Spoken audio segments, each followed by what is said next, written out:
It's being developed in an area of the Ross Sea area, which is an area which is actually claimed by New Zealand.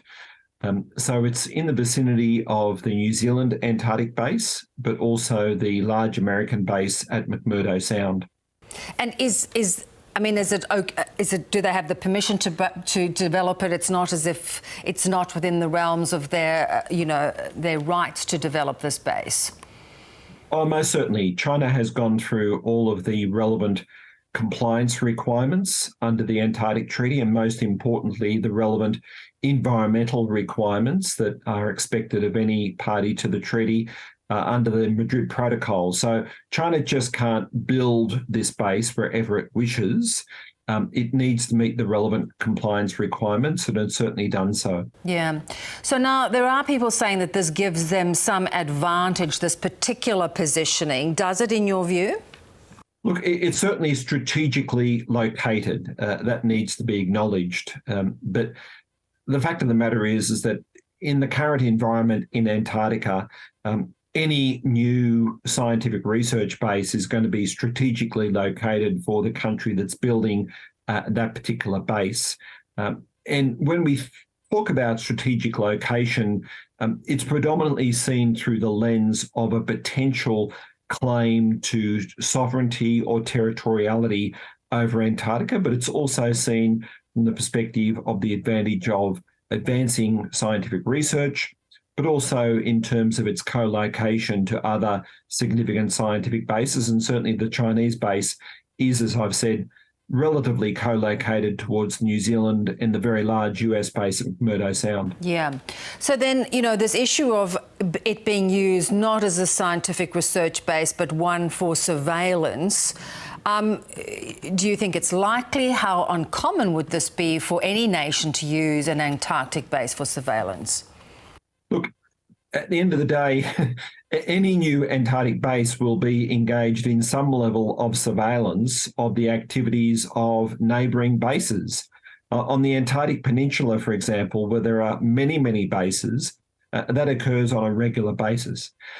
So that sort of claim is not really exceptional. And ultimately, it needs to be said, well, why is China in Antarctica? And we can discuss that. But the principal reason why scientific bases are built in Antarctica is really to advance science. That's the goal of the Antarctic Treaty. That's a goal that China has signed up to. And that's the goal that China is seeking to present in terms of developing its fifth research base in Antarctica. Which is interesting, as you point out, it's the fifth base. So why would they need a fifth base if it is just scientific research that they are after? Look, I think I would answer that by saying that we need to understand that China is playing a game of catch-up in Antarctica. It's not a country which has had a long history in Antarctica, such as Australia, which has been there for over 100 years. It's not a claimant state to Antarctica, such as Australia is once again. It's not an original party to the 1959 Antarctic Treaty. It's come to all of these processes in Antarctica relatively late. And the key way that you gain credibility in Antarctica under all of those circumstances is through science. It's often been said that science is the currency in Antarctica. It's the way in which you gain credibility. It's the way in which you gain political clout.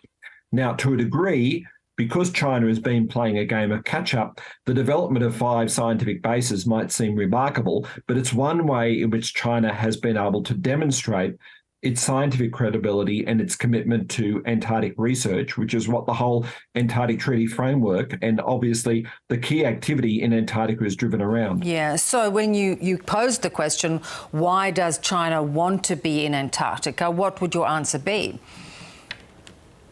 Well, it's really to join the Antarctic Club.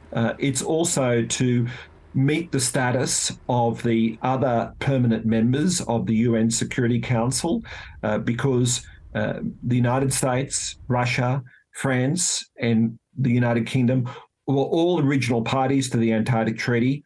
China was not. China was not involved in the negotiation of the Antarctic Treaty in 1958, 1959. So China is playing catch-up in that regard. And from a superpower status, it's the United States and Russia which have traditionally had the most significance and the most leverage in Antarctica, and also importantly in polar affairs, because of course the United States and Russia are very significant players in the Arctic. And so China, about 10 years ago, indicated that it wanted to become a great polar power. And so that's an aspiration, to be a polar power both in the Arctic but also in Antarctica. Yeah. And so the way that you do that in Antarctica is to build scientific research bases and exert influence within the Antarctic Treaty System. Yeah. And, I think this is where people are perhaps a little nervous, because China has sometimes infiltrated in places where down the track they have asserted their sort of dominance or their rights. With this Antarctic treaty, are those safeguards in place to prevent that? Well, they are, in the sense that there's a number of core principles within the Antarctic Treaty which seeks to neutralise sovereignty, seeks to prohibit the assertion of new territorial claims. And at the moment, we know that there's an absolute prohibition on mining activity in Antarctica. So the whole raison d'etre of the current Antarctic Treaty is to promote scientific research and to seek to preserve the fragility of the Antarctic environment. Now, there's nervousness around some of that, because some argue, well, that can be up for debate. And importantly, it's argued that that can be up for debate as early as 2048. And so is China's activities here in terms of developing these scientific bases trying to position itself to become a major territorial player in Antarctica if the whole Antarctic Treaty System falls apart? Yeah, and then somehow gain access to those the minerals and the wealth that lies under the Antarctic.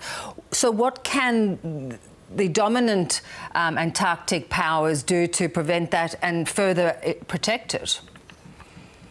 Well, clearly there's an existing mechanism and framework in place, and they can seek to ensure that China is meeting its relevant obligations. There's a meeting coming up in Helsinki at the end of May, in which there will be once again an opportunity to review all of the relevant processes, to get an update from China in terms of the way in which it's constructing and preparing to open this fifth Antarctic base. But there's also an inbuilt mechanism in the Antarctic Treaty under which treaty parties like Australia can conduct inspections of the existing Antarctic bases to ensure that they are meeting the relevant compliance standards that are set under the Antarctic Treaty. Great to talk, Don. A very interesting development indeed. Thanks for your time. You're welcome.